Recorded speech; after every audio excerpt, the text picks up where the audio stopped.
History آئے کے پیارے دوستو، السلام علیکم۔ میں ہوں فہیم جرار۔ عزیزان گرامی، کیا آپ جانتے ہیں کہ ہماری دنیا میں ایک ایسا شہر بھی موجود ہے جہاں کپڑے پہننا گناہ اور ننگے رہنا ثواب سمجھا جاتا ہے؟ اور کیا آپ جانتے ہیں کہ جڑواں بچے کیوں پیدا ہوتے ہیں؟ اور شاید آپ یہ بھی نہیں جانتے ہوں گے کہ شمالی کوریا اور کیوبا وہ واحد جگہ ہیں جہاں امریکہ میں تیار ہونے والی کولڈ ڈرنکس نہیں خریدی جا سکتی۔ یقیناً آپ ان جیسے حیران کن کر دینے والے دلچسپ حقائق سے ناواقف ہوں گے، لیکن آج کی اس ویڈیو میں ایسے ہی دلچسپ اور حیرت انگیز حقائق آپ کے سامنے رکھے جائیں گے جو یقیناً آپ کے علم میں اضافے کا باعث بنیں گے۔ تو آپ سے درخواست ہے کہ ویڈیو آخر تک ضرور دیکھیں اور چینل پہ نئے آنے والے دوست ہمارے چینل ہسٹری آئی کو سبسکرائب کر لیں تاکہ ہمارا آپ سے رابطہ بنا رہے۔ ناظرین گرامی، آپ جانتے ہوں گے کہ امریکہ میں تیار ہونے والی ایک معروف کولڈ ڈرنک تقریباً دنیا بھر میں بآسانی دستیاب ہوتی ہے اور کولڈ ڈرنک پینے کے شائقین اس سے لطف اندوز ہوتے ہیں۔ لیکن دلچسپ اور حیرت انگیز بات یہ ہے کہ شمالی کوریا اور کیوبا میں یہ بالکل بھی دستیاب نہیں ہے، اور اس کی وجہ ہے کہ یہ ممالک امریکہ سے طویل مدتی تجارتی پابندی میں ماتحت ہیں۔ البتہ کچھ افراد جو شدید کوشش کے بعد یہ کولڈ ڈرنک حاصل کرنے میں کامیاب ہو جاتے ہیں، لیکن اس کی قیمت عام طور پر دستیاب کولڈ ڈرنک کے مقابلے میں خاصی زیادہ ہوتی ہے، کیونکہ اس کو غالباً پڑوسی ممالک میکسیکو یا چین سے درآمد کیا جاتا ہے۔ عزیزان گرامی، بے شک مغربی معاشروں میں کم لباس پہننا ان کی اخلاق پاختہ روایت کا حصہ ہے، مگر فرانس میں ایک انتہائی شرمناک شہر ایسا بھی ہے جہاں سرے سے کپڑے پہننے پر بھی پابندی ہے۔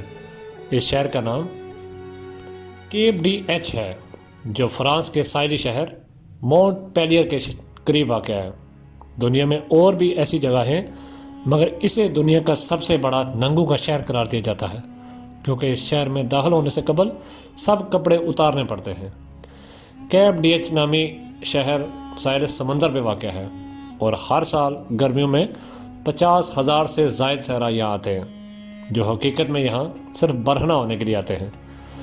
اس شہر میں بینک، سپر مارکیٹ، انیکساس، ہیئر ڈریسنگ اور پوسٹ آفس جیسی دکانیں اور دفاتر موجود ہیں، اور ان تمام دکانوں اور دفاتر کا عملہ اور ان کے صارفین برہنہ ہوتے ہیں۔ یہاں ایک طرف تو لوگوں کا برہنہ رہنا لازمی قرار دیا گیا ہے، اور دوسری طرف باہر سے آنے والے سیاحوں سے گھومنے کا مزہ لینے کے عوض 6 پاؤنڈ ٹیکس بھی وصول کیا جاتا ہے۔ مگر یہاں برہنہ ہونے کے لیے یہ مطلب نہیں ہے کہ یہاں کوئی قانون نہیں ہے، بلکہ جو شخص بھی یہاں کسی غیر سماجی رویے کا مظاہرہ کرتا ہے اسے جیل کا منہ بھی دیکھنا پڑتا ہے اور جرمانہ بھی کیا جاتا ہے۔ یہ شہر 1960 میں بسایا گیا تھا، اور ایک رپورٹ کے مطابق یہاں آنے والے سیاح اس کی تعریفیں کرتے نہیں تھکتے اور اسے دنیا کی بہترین جگہ قرار دیتے ہیں۔ پیارے ساتھیوں، آپ محمد علی باکسر کو تو ضرور جانتے ہوں گے، لیکن ان کی کامیابی کے پیچھے چھپے ایک راز کو آپ جان کر حیران رہ جائیں گے، کیونکہ ان کی کامیابی کے پیچھے کچھ اور نہیں بلکہ سائیکل چوری کا واقعہ تھا۔ جی ہاں، 12 سال کی عمر میں محمد علی کی سائیکل کی چوری کا واقعہ انہیں باکسنگ رنگ تک لے آیا۔ چور تو ہاتھ نہ آیا، لیکن محمد علی دنیا کے سب سے بڑے باکسر بن گئے۔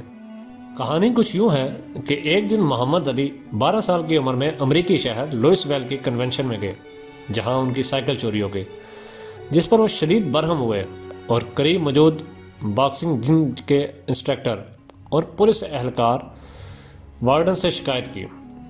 محمد علی نے کہا کہ اگر انہیں چور مل گیا تو ایسا ماریں گے کہ اسے نانی یاد آ جائے گی۔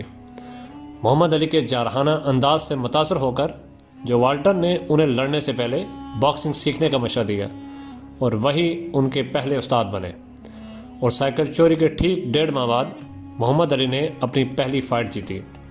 یوں بچپن میں اپنی سائیکل چوری کرنے والے کو سبق سکھانے کے لیے باکسنگ شروع کرنے والے محمد علی کے ہاتھ کبھی وہ سائیکل چور تو نہ آیا، لیکن باکسنگ کی دنیا کے کئی بڑے نام ان کے ہتھے ضرور چڑھ گئے۔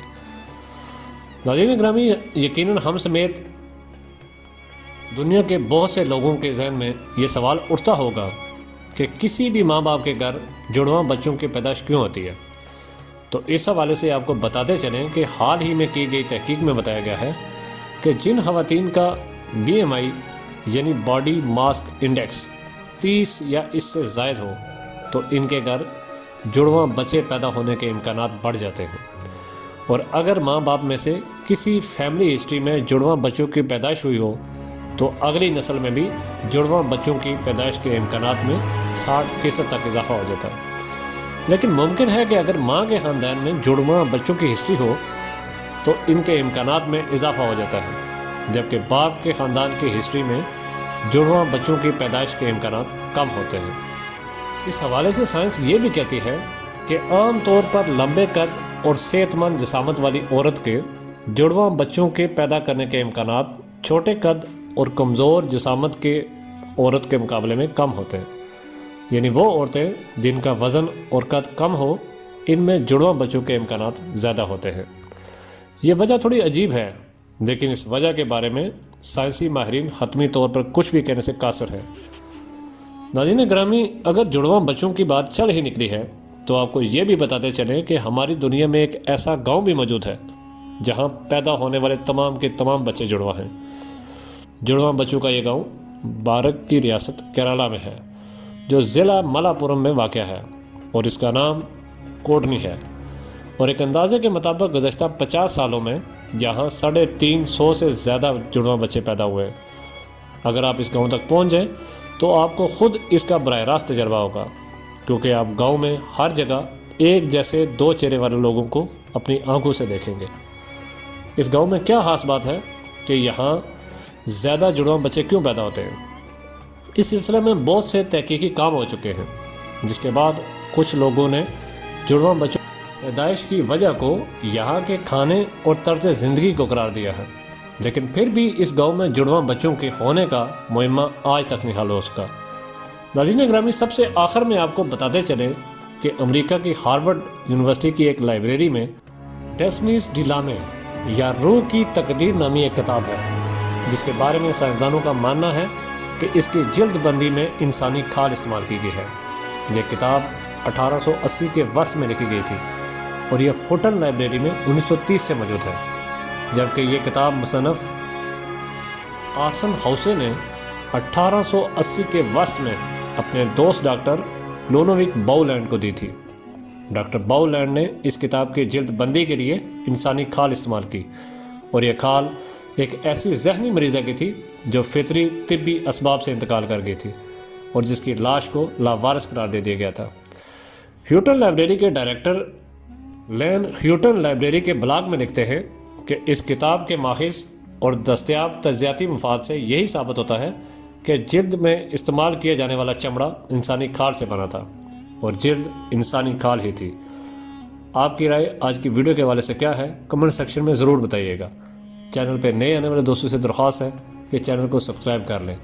اگلی ویڈیو تک اپنے دوست فہیم جلال کو اجازت دیں۔ اللہ حافظ۔